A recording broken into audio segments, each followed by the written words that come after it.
Hi, hello! So ito na po yung pang-apat na araw ng road trip namin. So mula sa Mapanuepe Lake ng Zambales, ngayon naman samahan nyo kami papuntang Masinloc.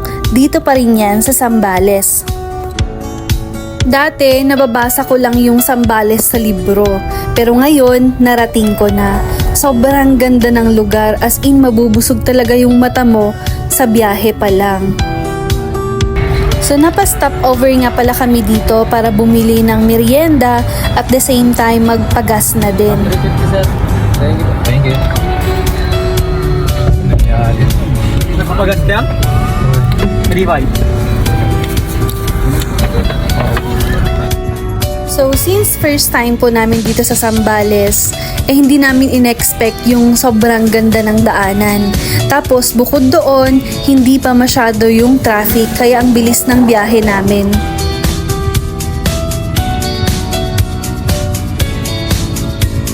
Sa sobrang bilis nga ng biyahe namin, hindi namin namalayan na andito na pala kami sa capital town of Zambales, ang Iba.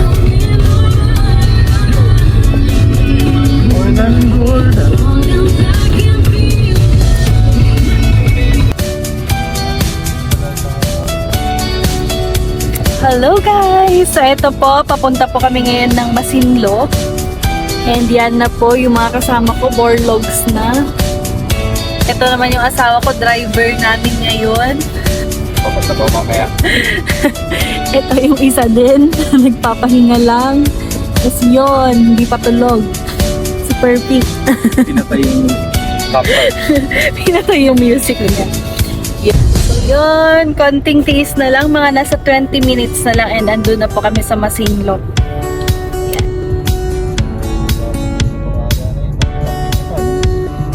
At ito nga yung isa sa mga kapatid namin na naiwan kasi busy-busy siya sa pagre-review.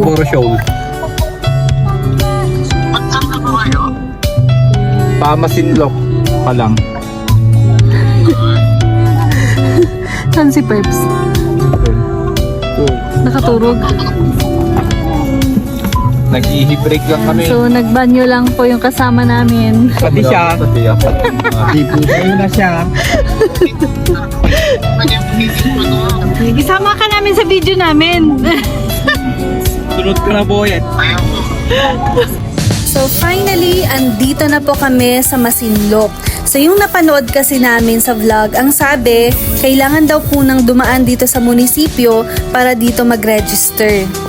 Kaso nga lang, since Sunday kami pumunta, pinapunta kami sa Baywalk ng Masinloc.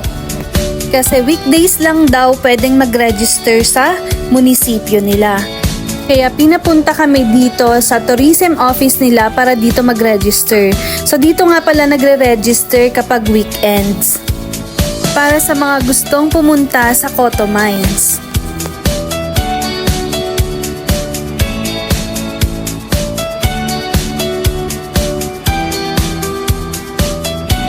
So after nga naming isulat lahat ng mga pangalan namin, at magbabayad na po kami. At habang inaantay namin yung resibo, tinignan na din namin yung mapa. Ang dami palang pwedeng pasyalan dito sa Masinloc. Hindi lang pala sa Coto Mines. Sayang nga kasi hindi namin mapupuntahan lahat. Di bale, babalik na lang po kami dito.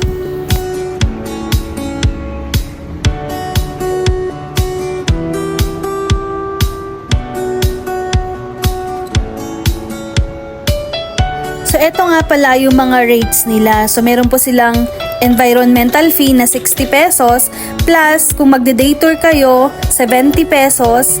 Kung mag-overnight naman kayo, additional po ng 100 pesos. So yung total po na binayaran namin is 160 pesos each since mag-overnight nga kami.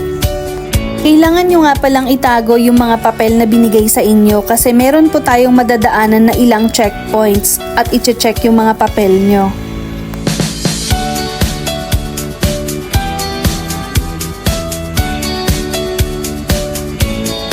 Sa parteng to na nga ng biyahe namin, dito na magsisimula yung rough road pala na sinasabi nila.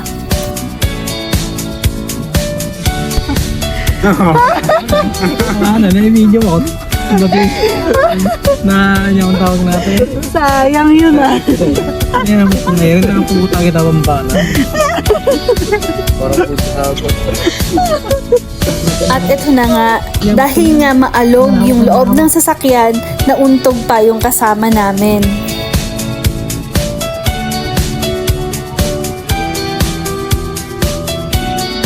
Ito na nga ulit yung pangalawang checkpoint. So ganun ulit, i-check lang ulit yung papel nyo.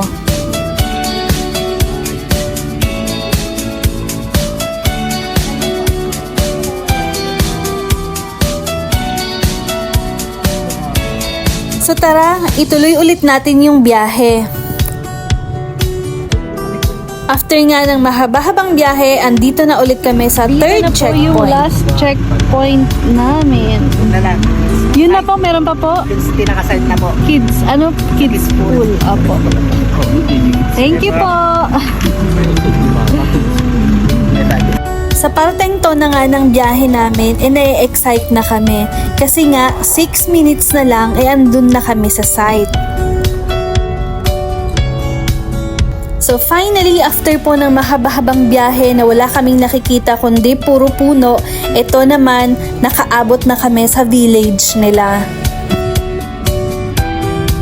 So sa mga nagbabalak nga po pala na pumunta dito sa Cotto Mines, i-share ko lang po yung experience namin dahil 2 hours po yung binahe namin bago kami makarating dito. So puro rough road po yung dadaanan nyo ng 2 oras, may mga onteng concrete roads lang din naman.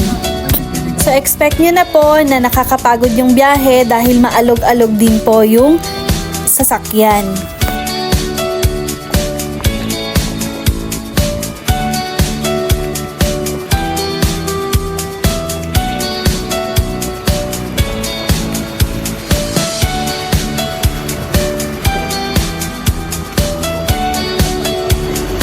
By the way, wala na po kayong babayaran. Ang kailangan nyo lang po, ipakita nyo ulit yung papel na hawak nyo. So, finally, andito na po kami sa kids pool, dito sa Cotto Mines, and ready na po kami para mag-camping.